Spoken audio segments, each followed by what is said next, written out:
Maintenant, il y avait peur qu'ils attrapent mon papa. Donc, j'ai fermé la porte de la chambre. Donc, ils ont défoncé la porte du salon. Là, ils ont défoncé. Maintenant, il y avait un qui était masqué. Il avait porté un t-shirt en treillis. Et puis, il avait une arme ici, comme ça.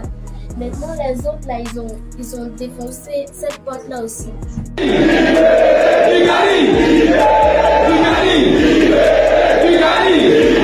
Franchement, souvent, je me pose la question, où est la place de la justice en Côte d'Ivoire?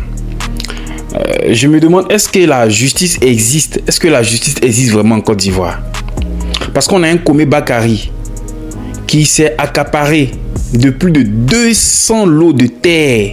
Je dis bien plus de 200 lots de terre de manière frauduleuse. Et là, pour l'instant, il n'y a rien. Il n'a pas été arrêté, rien. Sa nationalité encore est douteuse. Parce qu'il est né en Côte d'Ivoire et en même temps, il est né au Mali. On ne peut pas avoir deux lieux de naissance en même temps, c'est pas possible. Et tout ça, ça a été prouvé par un député de la République, Assali Tiemoko. Mais jusque-là, rien. Mais on a juste des enseignants qui réclament simplement une prime, qui demandent une prime. Ils se font arrêter. Bon, on a Komé Bakary ici et on a des enseignants ici qui se font arrêter. Entre ces deux-là, qui doit se faire arrêter? Entre les deux-là, qui est-ce qu'on doit arrêter? Komé Bakary ou les enseignants qui réclament juste une prime? Franchement, essayez de voir un peu la balance, peser pouvoir. Essayez d'être juste, s'il vous plaît. C'est grave. Je pense que c'est à cause de l'injustice. En Côte d'Ivoire, ici, il y a eu plus de 3000 morts à cause de l'injustice. Depuis la rébellion jusqu'à la crise post-électorale. Tout ça, c'est à cause de l'injustice.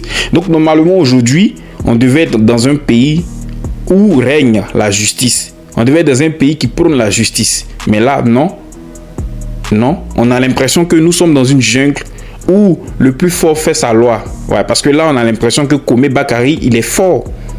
Parce qu'il ne se fait pas arrêter. Il est là, il vit sa best life tranquille, il n'y a pas de problème.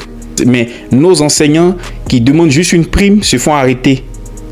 Il y en a un qui s'est fait arrêter devant sa fille. Je pense que vous avez vu le témoignage. C'est pathétique.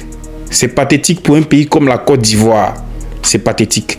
Cette histoire, tu expliques ça en dehors de la Côte d'Ivoire. On va te demander, mais ton pays, là, la justice là-bas, là, c'est comment? C'est la question qu'ils vont te poser. C'est inadmissible. Ce n'est pas normal. Et j'espère que nos autorités, ils vont vraiment faire le nécessaire pour régler ce problème. Abonne-toi, like et partage pour plus de contenu.